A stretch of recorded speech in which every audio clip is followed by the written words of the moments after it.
ابھی آپ کو براہ راست لیے چلیں گے اسلام آباد، جہاں پر شازیہ مری پریس کانفرنس کر رہی ہیں کہ آج بائی الیکشن کے بعد بھی آپ سے مل رہی ہوں اور یقیناً بائی الیکشن ہوئے ہیں. ہمیں تو یہ سمجھ میں نہیں آتا کہ باقی جماعتیں جو الیکشن لڑ رہی ہیں، چاہے وہ پاکستان پیپلز پارٹی ہو یا نون لیگ سے ہوں یا دوسری جماعتوں سے ہوں، ان کے تو نمائندے جا کے اسمبلیوں میں بیٹھیں گے، اپنے اپنے حلقوں کی نمائندگی کریں گے.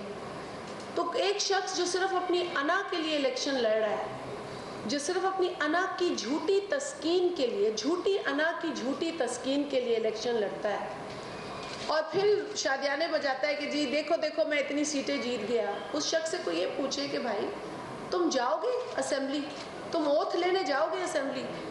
جن لوگوں سے اس نے ووٹ لیا ان لوگوں کی وہ آواز تو نہیں بنے گا اسمبلی کے اندر، لیکن ہاں خرچہ بہت بڑا ہوا ہے اس قوم کا، ریسورسز بہت لگے ہیں لوگوں پاکستان کی اسٹیٹ کے، خرچہ اس نے بہت کیا. لیکن پاکستان پیپلز پارٹی جن 2 نشستوں سے الیکشن لڑ رہی تھی، الحمدللہ ان سے جیتی بھی اور بہت اچھی کامیابی ہمیں حاصل. اسلام آباد میں وفاقی وزیر شازیہ مری پریس کانفرنس کر رہی ہیں.